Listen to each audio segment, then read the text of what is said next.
इस कार्यक्रम के पुण्यार्चक हैं गुणायतन परिवार।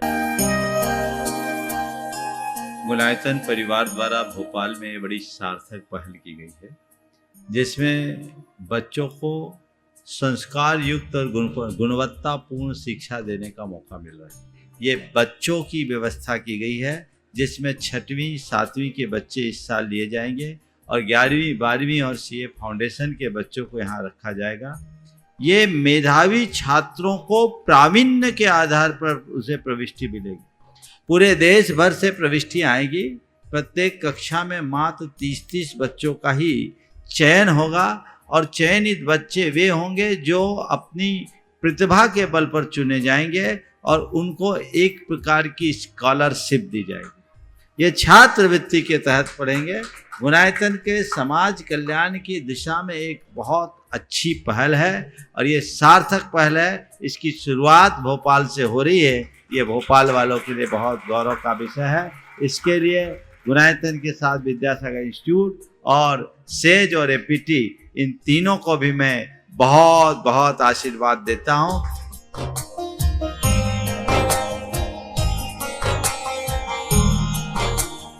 एक आदर्श और व्यवस्थित दिनचर्या का लक्ष्य प्राप्ति में बहुत बड़ा योगदान होता है।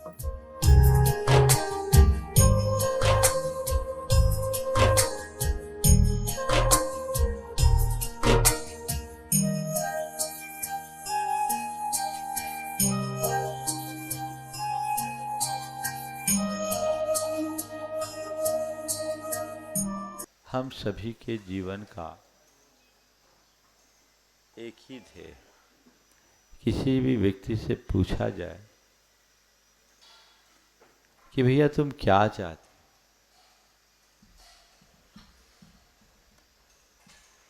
तो घुमा फिरा कर एक ही उत्तर आता है, हम आराम से रहना चाहते हैं, है ना। आराम से रहो। तो सवाल ये है कि अभी आराम क्यों नहीं है। आराम से रहना है तो तुम्हें कौन रोक रहा है? कभी विचार किया? पहले तो सवाल पूछता हूं आपसे ही, आराम है कि नहीं? बोलो, आराम है? अगर आराम है तो फिर हमें कुछ कहने की जरूरत नहीं। और आराम नहीं है तो जांचने की जरूरत है, आखिर आराम क्यों नहीं। तुम्हारे आराम में खलल कौन डाल रहा है? प्रायः हमारी दृष्टि बाहर जाती है। हम दूसरों को अपना बाधक मानते हैं। मेरे आराम में अमुक व्यक्ति खलल डाल रहा है, अमुक परिस्थिति मेरे आराम में बाधा बन रही है, अमुक कारण से मेरा आराम मिट रहा है, अमुक निमित्त से मेरे आराम में कमी है। फिर हम क्या करते हैं? उस व्यक्ति को बदलने की कोशिश करते हैं, उस वस्तु को पाने की कोशिश करते हैं, उस परिस्थिति से जूझने में लग जाते हैं और उस निमित्त में अटक करके रह जाते हैं। व्यक्ति, वस्तु, परिस्थिति और निमित्त में लग जाते हैं, हमारा आराम हमारे हाथ से चला जाता है। जीवन की असलियत क्या है? संत कहते हैं, आराम अगर चाहिए तो तुम जहां हो, जैसे हो, जितने में हो, जिस रूप में हो, उसमें विराम लो, ठहर जाओ। जहां विराम वहां आराम, और जहां काम और दाम वहां हराम। क्या चाहिए? अब विराम, तब आराम होगा। एक संत कहते हैं कि एक राजा उनसे मिला राजा ने एक संत से निवेदन किया, गुरुदेव मुझे आशीर्वाद दें। संत ने सहज भाव से आशीर्वाद दिया और पूछा तुम क्या करना चाह रहे हो? बोला मैंने हिंदुस्तान पर विजय पा लिया, तुर्किस्तान को जीतूंगा, कजाकिस्तान को जीतूंगा, यूनान को जीतूंगा, एक एक करके दुनिया के सारे मुल्कों को जीतूंगा। उसके बाद क्या करूं? उसके बाद क्या करोगे? बोला आराम से रहूंगा। उन सबको जीतने के बाद क्या करोगे? कहा आराम से रुकूंगा, आराम से रहूंगा। संत मुस्कुराए और कहा भैया आराम से रहना है तो मेरी भांति अभी आराम से रह ले, मुझे देख मैं कितने आराम में हूं। तो इतनी मशक्कत करके आराम से रहना चाहता है तो लौट के तो यहीं आना है। अगर हकीकत में आराम चाहिए तो कुछ करने की जरूरत नहीं है, जो कुछ करते रहे हो उसमें विराम दो, दृष्टिकोण बदलो। जब तक हमारी दृष्टि में अध्यात्म प्रतिष्ठित नहीं होता, जीवन में आराम नहीं। बाहर केवल आपाधापी है, भाग दौड़ है। अब तक का सबका अनुभव भी यही है, बोलो है कि नहीं है? हम जितना पाते हैं हमारी चाहत उतनी ही बढ़ती जाती है। एक कहावत है, जितना होना उतना रोना। The more they get, the more they want.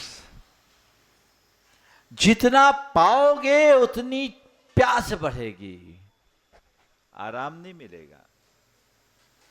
चाहे व्यक्ति हो, चाहे वस्तु हो, चाहे परिस्थिति हो, चाहे निमित्त हो, ये तुम्हें उलझाने वाले हैं। क्या करो? बस जो है जैसा है उसमें रमे रहो, रमने की बात करो, भागने से बचो। महाराज फिर तो थम नहीं जाएंगे? अरे थमने का नाम ही तो आराम है, थमने का नाम ही तो आराम है। संत कहते तुम्हारे कदम थमे या न थमे, मन थमना चाहिए, और मन की प्यास रुकने से ही मन विश्राम पाता है। अनंत प्यास भरी है, आराम कहाँ? भाग दौड़, अब और थोड़ा और थोड़ा और थोड़ा और। तो जब तक ये चाह अंतरंग में बनी रहेगी, आराम हराम है। असली आराम भीतर है, जब हम निज में विराम लें। दृष्टिकोण को बदलिए, सोच को परिवर्तित करने की कोशिश कीजिए, दिशा बदलेगी।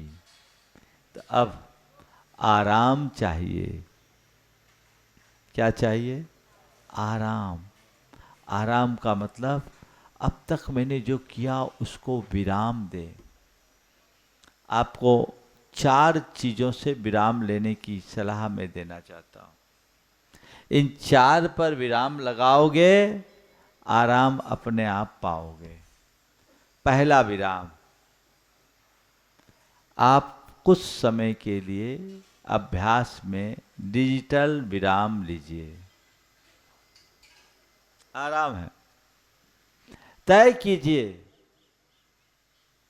मैं इसका एक सीमा से अधिक प्रयोग नहीं करूंगा। आराम चाहिए ना? आपकी रात की नींद जा रही है, सुबह की चैन जा रही है, किसके कारण? स्क्रीन में टाइम बिताने के कारण। बोलो उसमें आराम मिलता है? उद्वेग आता है, आराम नहीं। मन बेचैन और अशांत होता है, वहां आराम नहीं।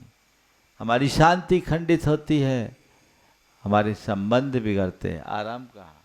विराम लीजिए, आज से तय कीजिए कम से कम आप दिन में अपना उपयोग करते हो तो रात तो चैन से बिताइए, और एक निश्चित कर लीजिए रात के 9 बजे के बाद से लेकर कम से कम सुबह 8 बजे तक हम अपने मोबाइल को हाथ ही नहीं लगाएंगे।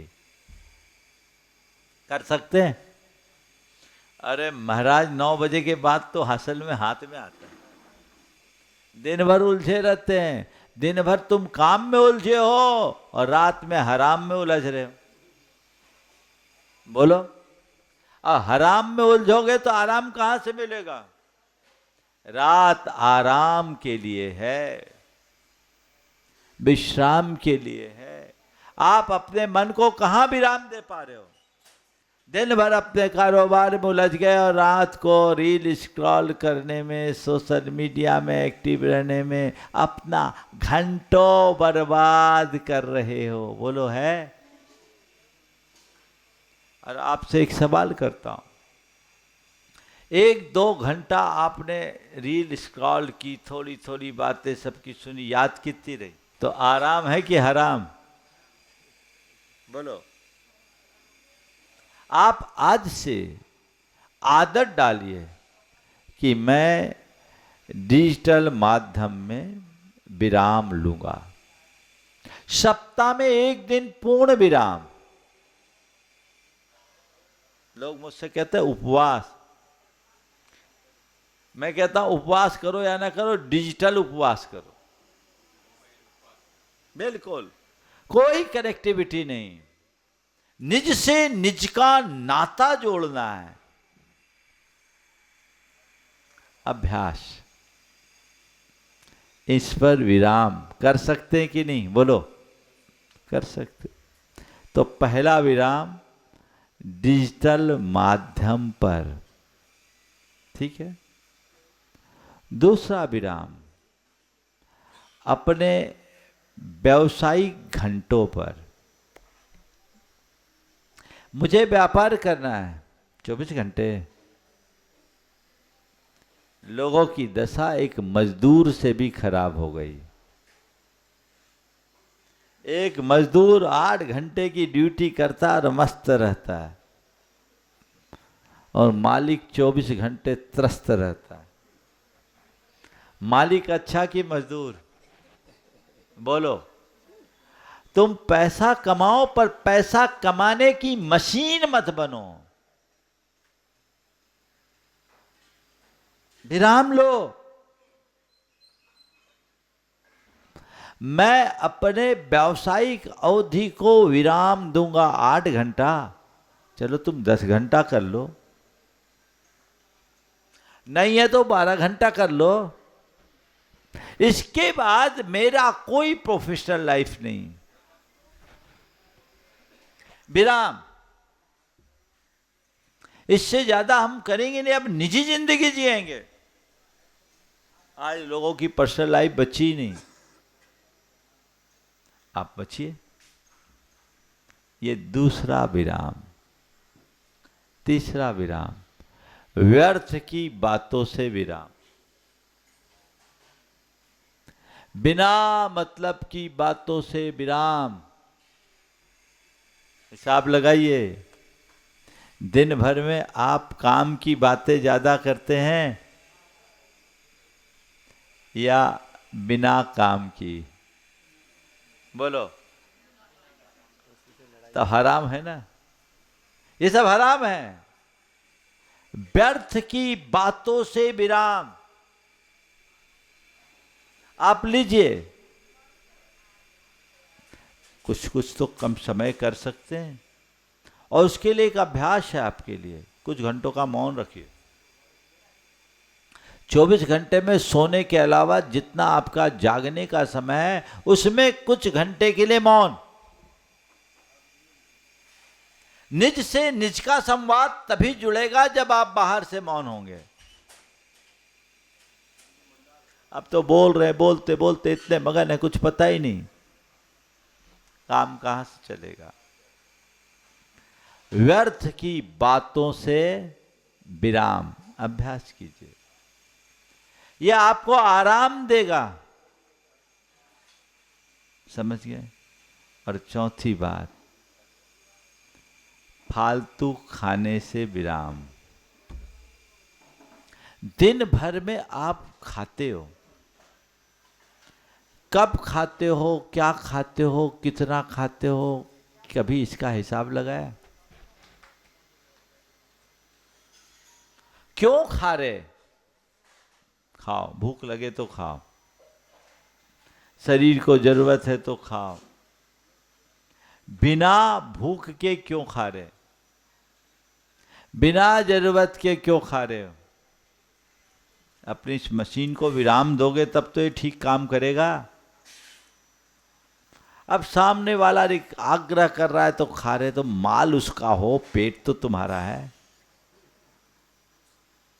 इसको विराम दो। व्यक्ति फालतू में खाता है और पूरे शरीर में टॉक्सिन भर जाता है। कम खाओगे, सुखी रहोगे, डिटॉक्स रहेगा पूरा का पूरा शरीर। आज के संदर्भ में बस ये 4 जगह विराम ले लो, देखो आराम होगा। तुम्हारे तन को आराम मिलेगा, तुम्हारे मन को आराम मिलेगा, तुम्हारी चेतना को आराम मिलेगा, तुम्हारे जीवन में आराम होगा। जब विराम तब आराम।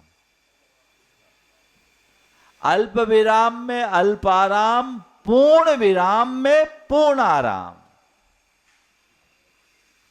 तो कुछ चीजों में पूर्ण विराम लगा दो। चलो धीरे धीरे वाक्य की पूर्णता में पूर्ण विराम हो, तो थोड़ा थोड़ा अल्प विराम तो लगाना शुरू करो। जीवन में थोड़ा स्पेस मिलना चाहिए। अब स्पेस तो बचा ही नहीं, स्ट्रेस है, कहां गुंजाइश? अपाधापी भागम भाग में कुछ भी हासिल होने वाला नहीं है, इसलिए आराम चलने दो। अभी मैं भी बड़े आराम के मोड में हूं, प्रवचन तो चल ही रहा है। हमने कहा ठीक है, लोग भी आनंदित रहे। हालांकि आपको लगता है कि महाराज आराम है, महाराज आराम नहीं, महाराज अपने राम के पास है ना? आराम यदि चाहो तो आराम की तरफ आ राम, आराम यदि चाहो तो आ राम की तरफ, और फंदे में फंसना चाहो तो जा काम की तरफ, जा दाम की तरफ, जा नाम की तरफ। आराम। तो बस आज सार संक्षेप में इतनी बातें मैं कहूँगा। 4 जगह आराम विराम आपको लेना है। क्या बोला मैंने? पहला डिजिटल विराम, दूसरा क्या बोला? व्यापारिक अवधि में विराम, तीसरा क्या बोला? व्यर्थ की बातों में विराम, और चौथा भोजन में विराम। बिना जरूरत के नहीं खाइए, भूख लगने पर ही खाइए। स्वास्थ्य का राज ये। आप लोगों का कोई हिसाब नहीं, न दिन का न रात का। बकरी भी फेल हो जाए आप, क्या है? बीमारियां 25 प्रकार की। आज देखिए 40-45 की उम्र पार करने वाले अधिकतर लोग डायबिटीज या ब्लड प्रेशर के शिकार हैं। अन्य प्रकार की कार्डियक प्रॉब्लम और दूसरी प्रॉब्लम्स के साथ है। क्यों? ये खान पान का असंयम और बिगड़ी हुई लाइफ स्टाइल। इसको देखिए। एक बात और बता रहा हूं, एक रिसर्च आया है, देर रात तक मोबाइल और सोशल मीडिया में एक्टिव रहने वालों का वजन बढ़ता है। रिसर्च है। बचिए, विराम लीजिए, तभी आराम मिलेगा। मैं यहीं पर विराम दे रहा हूं। बहुत जल्दी एक नई श्रृंखला प्रारंभ होगी। बहुत सारे श्रोताओं के मन में आकुलता है। मैं कुछ दूसरे कार्यों में व्यस्त होने के कारण अभी नहीं दिया, लेकिन जल्दी इसकी सूचना आप लोगों को मिलेगी और वो श्रृंखला जो आपके जीवन में परिवर्तन लाए, आपको लाभ मिलेंगे। कल शांतिनाथ भगवान का निर्वाण कल्याणक महोत्सव है। पूरे देश के लोग बहुत उत्साह के साथ मनाएंगे। जो लोग यहाँ हर साल मनाते हैं, विशेष भाव रखते हैं, पंकज जी को तो मैं पिछले 20-25 साल से देख रहा हूँ, हर साल शांतिनाथ भगवान के निर्वाण कल्याणक के दिन लाडू चढ़ाने आते हैं। वे लोग भाग्यशाली होंगे जिन्हें साक्षात भगवान शांतिनाथ के चरणों में लाडू चढ़ाने का सुअवसर मिलेगा। संघ की अनुकूलता होने पर हम भी ऊपर जाएंगे, और नहीं है तो यहाँ नीचे लाडू तो चढ़ेगा ही। और परसों विशेष दिन है, गुरु राम गुरु ज्ञान सागर जी महाराज का समाधि दिवस। हम सब पूर्ण उत्साह और उमंग के साथ इसी स्थान पर मनाएंगे। तो वो आ गए। जब उन्होंने संलेखना का निवेदन किया, देखो शिष्य क्या होता है। ओम, चूंकि वो पहले क्षुल्लक जी थे, उनको क्षय रोग हो गया था, उनके दोनों फेफड़े खराब हो गए थे, तो उस वजह से ओम, ठीक है, फेफड़े खराब हो गए थे, तो उस वजह से उन्हें अपना क्षुल्लक व्रत छोड़ना पड़ा था। गुरुदेव ने उनसे कहा कि पूर्ण रूप में आओगे तब मैं संलेखना दूंगा। बोले जो आपकी आज्ञा, अब तो मैं आपकी शरण में हूं। गुरुदेव ने उनको ईश्वरी में क्षुल्लक बनाया, क्षुल्लक सिद्धांत सागर नाम दिया। क्षुल्लक बने, पहले जिनेंद्र वर्णी थे, क्षुल्लक सिद्धांत सागर नाम दिया। वो दांतों का सेट लगाते थे, दांत निकले हुए थे, 84-85 साल की उम्र थी। मैंने कहा अब आप क्षुल्लक जी बन गए, दांत नहीं चलेंगे।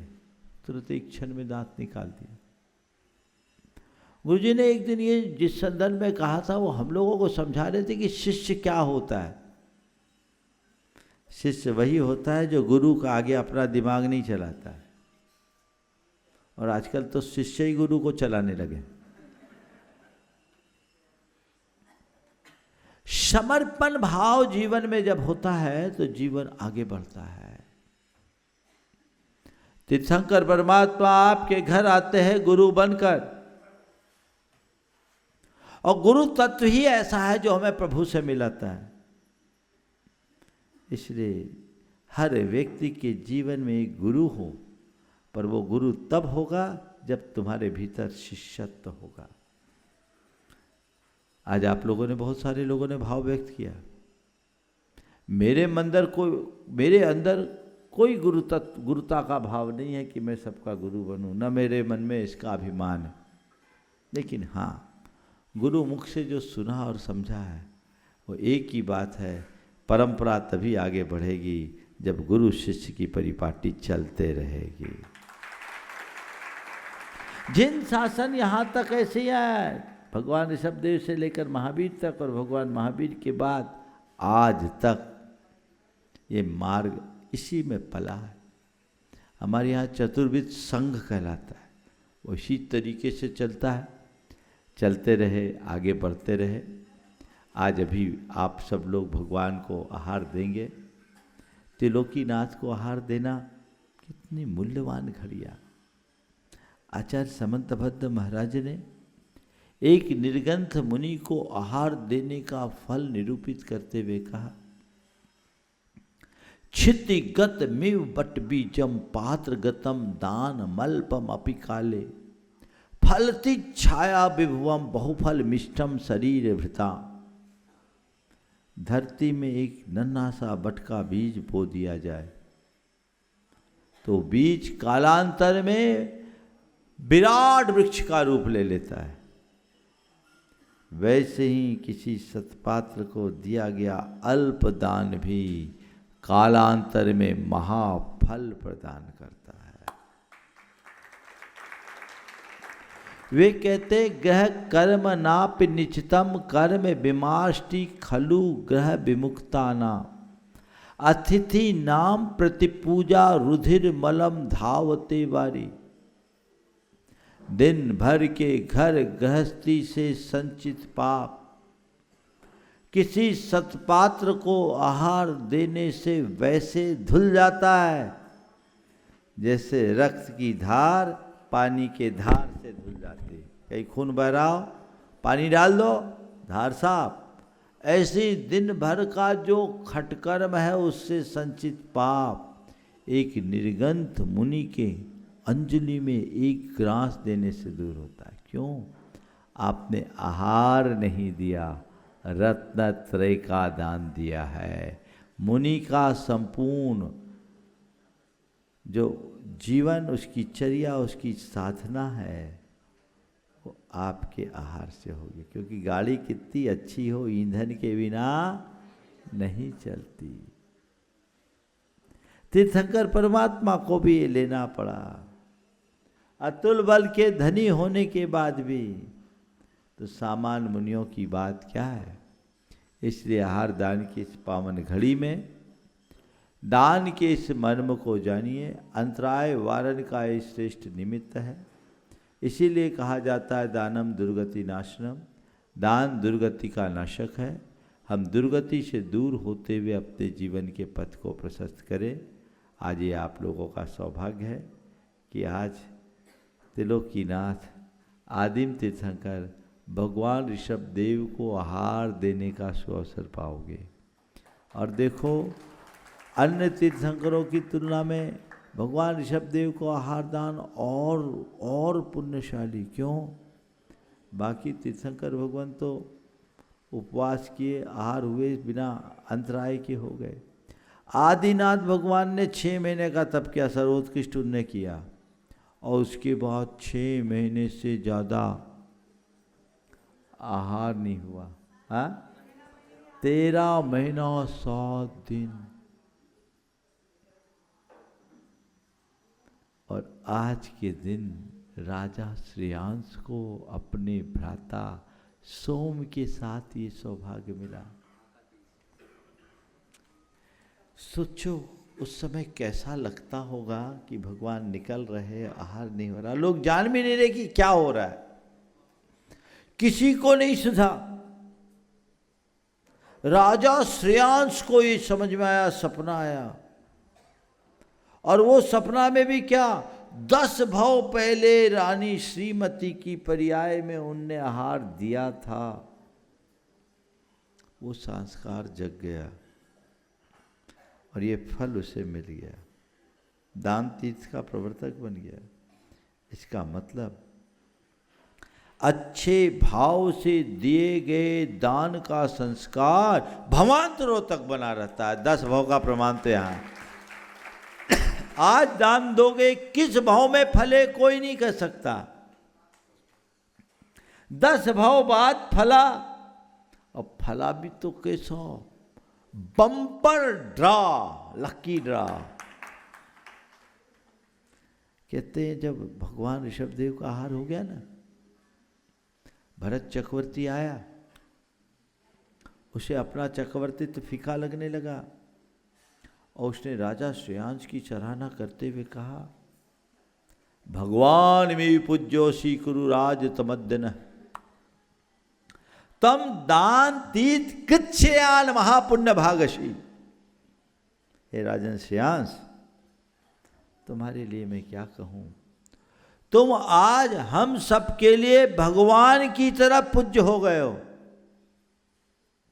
तुम साक्षात दान तीर्थंकर हो, महान पुण्य भाग हो। इस समय मेरा चक्रवर्ती पना भी मुझे निरर्थक लग रहा है। कैसे उद्गार। हरिवंश पुराण में इसी बात को लिखते हुए लिखा कि जब भगवान का आहार हुआ, देवों ने पंचाश्चर्य की वृष्टि की, राजा श्रेयांश को नहला दिया, उठा लिया, जय जयकार। उसमें लिखा, अभ्यर्चिते दिवानाथे तपो वृद्धे वनम गते। अभ्यर्चिते दिवानाथे तपो वृद्धे वनम गते दान तीर्थ कृच्छ्रेयान देवा साभिषेक पूज्य। जब भगवान का आहार हुआ, देवताओं ने उनकी पूजा की। वे तपोवृद्धि के लिए जब चले गए भगवान ऋषभ देव वन की ओर, उसके बाद देवताओं ने दान तीर्थंकर कौन हुआ? राजा श्रेयांश। साभिषेक में पूजियन, यानी अभिषेक के साथ पूजा की, यानी उसको नहला दिया, माला पहनाया, खूब जोरदार सत्कार किया। किसका? राजा श्रेयांश का। तब यही बात भरत चक्रवर्ती, तुम तो मेरे लिए भगवान की तरह पूज्य हो गए, भगवान भी पूज्यो सी। तो ये महिमा है, ये गरिमा है, आप लोगों को इसका अभ्यास करना चाहिए। चूँकि आप लोग सिंगापुर में हो, वहाँ योग तो मिलता नहीं, जब कभी भारत आते हैं तो मिलता है। लेकिन दो कार्य कर सकते हो, वहाँ रहते हुए आप लोग एक अभ्यास बनाओ कि महीने में 2 दिन या 4 दिन हम शुद्ध भोजन करेंगे, बरसात के पानी का, एकदम जैसा मुनि का आहार होता वैसा। और मुनियों की हो रहा है, आप सब निर्विघ्न आहार संपन्न कराएंगे अनुशासन के साथ। आज जितने लोग भी आहार दे रहे हैं, ऐसे तो मैं भगवान के आहार की अनुमति उनको ही देता हूँ जो आजीवन रात्रि भोजन का त्याग करते हैं। अन्न का आहार कम से कम, अन्न का आहार आजीवन जो त्याग करते हैं, मैं वो रात्रि भोजन का, भैया इसको चालू करो,